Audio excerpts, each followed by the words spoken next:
So we're going to talk about Gradecam today. I'm going to go sort of quick. I'm not going to go through nitty-gritty details because you guys all have a walkthrough. I'm just going to go over the general overview of the steps. You can review them here. I'm also recording this now, so you guys can view it later. So a couple prerequisites. You need to sign up for Gradecam, which is, as simple as going to gradecam.com and signing up for free. Nice little yellow bubble there tells you to. Some of you have already been using Gradecam, so you already signed up. The other big thing is that I am using the visualizer here to scan in the quizzes. In order to use this, you need to download the drivers and software. On the handout has links. I'm actually going to be sending that out in an email, so you can just click directly on there to get that. It should just be downloading and installing. The other thing is to connect the visualizer to the laptop. You do need a cable for that, which some of you may already have. It is a USB A to B. This is the same cable that you use to connect a printer to your laptop. So some of you may already have them in your room somewhere. Otherwise, they're like $3 on eBay, and you get it by the end of the week. So first thing I'll talk about is importing the classes into Gradecam. So on SchoolMax, not particularly easy to use, but we can export our classes by going to Reports, Teacher. Again, the step-by-step is on the handout. Comprehensive Teacher Class List. So they'll print out your class list for you. There's lots of options here. The ones that we need to do is we need to select which course we're exporting. I'm going to do one of my trig classes that I have today, so I'm going to choose the course, which section it is. I need to choose a date. The date that you choose must align to when you have that class. So if this is a B-Day class, today's a B-Day, I can select today's date. If I was selecting an A-Day class, I would need to select an A-Day, like Friday. Okay? Since this is one of my B-Day classes, I can select today. The last important detail is the output format needs to be CSV, which is comma separated values. It's something that for spreadsheets. So once you've selected all that, generate it. Alright, and there's your file. I would suggest renaming this something that's a little bit more descriptive. So I'll go ahead and go to my downloads folder, and I can rename this Trig Section 3. That's what it is. That way I know which one's which, so when I go to upload it. So you have to upload it from a CSV file? Or you download it as a CSV file from SchoolMax, and then you will upload it to Gradecam. Alright, so done with SchoolMax. That's all you need to do there. Gradecam, once you've created an account, you can log in. This is your default screen, starts at assignments. For classes, you're going to go up to the top to classes. You will add a class. Make sure you name it in what period. I'm just going to call it test because I'm just doing it for today, just for the PD's sake. Alright, so here's your new class, and you need to import. So import students. So they support importing CSV files. So we'll choose our CSV file, which is in the downloaded folder, Trig Section 3. Okay. So it's found everything that there was in there. As you can see down here, it's got all the information. Do not change these. It is comma separated values because it's CSV. The header row is row 1 because you notice here in row 1 it has what each header is. It details what everything is, so we leave that alone. And now we need to connect the information to where it belongs.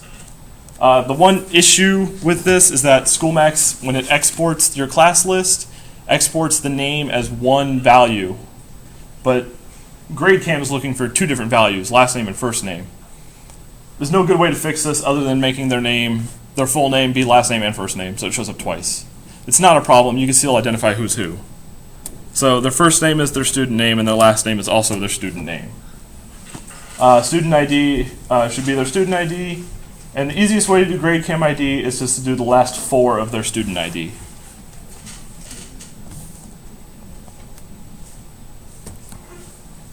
And so then here's our class, which lists their names. Again, they're duplicate names, so that's fine.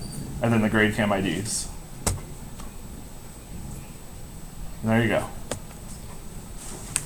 Okay, so that's importing classes from into Gradecam. The next thing is creating assessments and printing forms. So you go to assignments, and you'll want to create here on the left side. This is the easy stuff. Plug in your name. We'll just call this a test. What's the assignment type? Most likely it's going to be an exam. You can do multiple version exams. How many questions? Up to 10 for the free. You can get up to 100 if you have the Plus account, which is $15 a month. I think you have a 60-day free trial in case you want to use that when you first get it. Whatever the date is, you can add a description if you want. First thing you have to do is input what the key is and how much each question is worth, how many points it's worth. By default, it'll go to 1, but you can change it to whatever you want. Okay. Easy enough to create. To print off answer sheets, right here you can go to Forms. So by default, it's a blank form where the kids will input their IDs. You can change it to be a customized one for whichever class. It'll print out with their names and the IDs. You see here how weird it looks with the double name, but again, you can still tell who's who. This prints out 1 for everybody. You can have it attempt multiple per page, so it should print out probably 2 per page because you're not doing 100 questions. If you're doing a 100 question exam, obviously it's going to take up the whole page. But this way, when you go to try to print, just look at it real quick. Yeah, it prints 2 per page. Just make sure you don't print double-sided accidentally, if that's not helpful. So you can do that either way if you want. All right. Next, we'll do grading assessments. So this is where having the visualizer hooked up is helpful. So the software that you can download is just a viewer. I should probably plug it in first. USB ports backed by the display cables, display inputs.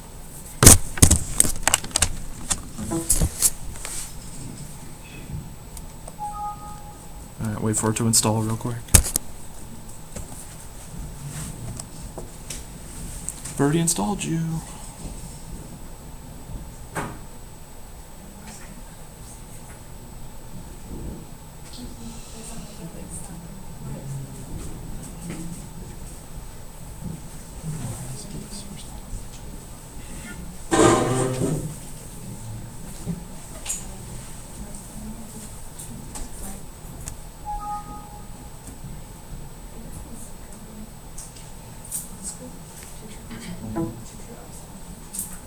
That was 20772. All right. So this is what the software looks like for the visualizer. Again, you get to see whatever is here. Hi, hand. So for this, a couple things we have to do first. The easy way to do this is to have it quick save everything. So you need to figure out where it's going to quick save. Real quick question. So the one you put up there, you just printed off the generic form? I printed off generic forms and had them put in their IDs. Okay, so yeah. they put in their last form, their student ID, and they just wrote their name. I had them write their name on it. That way I know who to give it back to easier. So the quick save folder up here is option, and you choose where to save things. I've made a special folder called Gradecam, which is what I would recommend. That way you know exactly where it's going. So that folder here, as you see, I've already started grading some quizzes. But when you set it up, it's just going to input every file in this folder. So they have a quick save button. It's located down here. It says Q save. Also says F2. So you can just press F2 and do it. When you're grading, it is important to get nice and close, but you have to have everything on the screen. If you cut off one of the lines here at the bottom, even ever so slightly, it won't pick it up. You need to make sure you have the entire box. So this goes pretty fast. All you need to do is press F2, it saves it, and you keep going. So saved.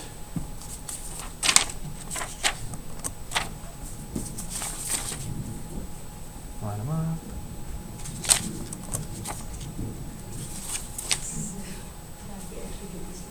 So it does it automatically. Mhm. Or you just hit F2. F2. You do it? Yes, it is. I do have to press F2 every time. B205. Hello, Dr. Doug. Huh? No, this is Miss Gaines. This is Miss Gaines. Yeah.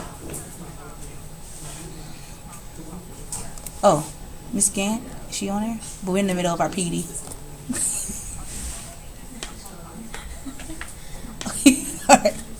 All right, bye. I'm trying to see if conference call. Okay. So once you've done the quick save, you'll see the images here now in the Gradecam folder. When you go to Gradecam, this is my trig quiz, so I'm going to go into this one. For my 2B class, you select which class you're grading. Notice here that it says there's no camera. It doesn't identify the visualizer as a camera, but that's fine because we've already scanned the images. So if you go over this box, down here in the bottom right corner is a little upload icon. Come on. So scan a file or scan a folder. Well, we want to scan a folder because we have multiple images. And it's going to have us choose the files. So again, pictures, Gradecam. Named it easy, that way I know where it is. And we're going to go ahead and select them all. Okay. That's using Shift. You can select more than one thing. Open. So there's 6 files, and we want them all to scan. Does it nice and fast for us. All right, one of them couldn't read, so we have to rescan that one. It tells you which ID it is, so it's easy to find. All right, that one's going to make us redo. So once it hits an error, it's going to stop grading the rest of them, which is a tad bit annoying, but so let's figure out which one that was. This one? Okay, so 5626 is the one it doesn't like, so we'll get rid of that. We'll try the other ones. We'll have to rescan that one. Alright, now it's just not reading any of them. So this happened to me earlier. If it suddenly just stops reading everything, you usually just have to log out and log back in. Yes, the equivalent of turning it off and turning it back on.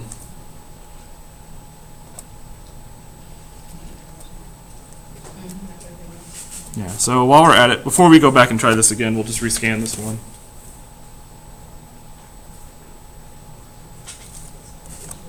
Hopefully this one will work this time.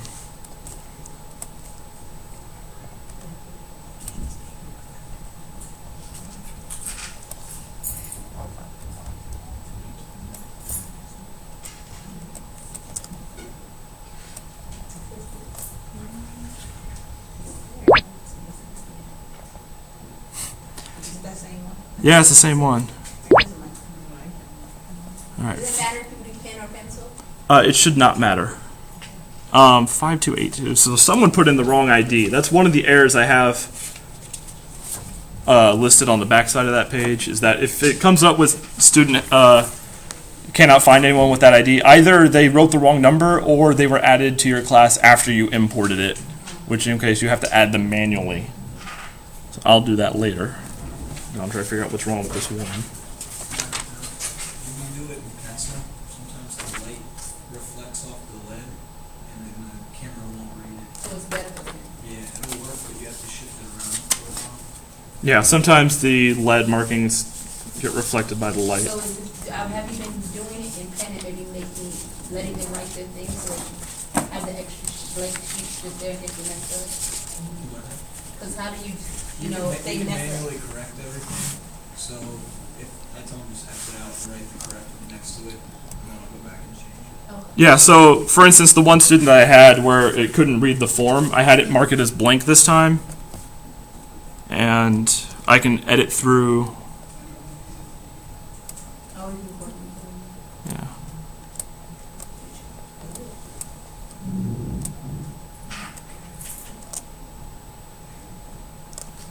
Yeah. Alright, so she actually got a perfect score, it looks like. So yeah. And then I just have the one who didn't show up, which he probably was a late add, so I'll have to add him in manually later. The other errors that you get that are listed on the back, sometimes it needs to confirm an answer. Usually a bubble isn't bubbled in all the way, or they didn't erase completely. So you just need to look at the paper and identify, yep, it's supposed to be that one, and select which one. Again, the other one, failed to scan. Either you've cut off part of the box when you scanned it, or Gradecam's being weird, you need to log out and log back in. Once you're done, you can go to summary, you get your pretty little stuff, which you can post on the wall. This is for all trig, that's why it says 101 students here. So it breaks it down how they did by score. You can also do an item analysis to see how they scored on each one, which answers they're selecting, the ones that they shouldn't answer. Yes, lots of stuff for the data wall. Any quick questions on this? Yeah. The part we had was that could do multiple ones. It was something we did like on one of the first parts. When creating the assessment, it says multiple version. I haven't tried that, but that's if you want to give out 3 different versions of the same test.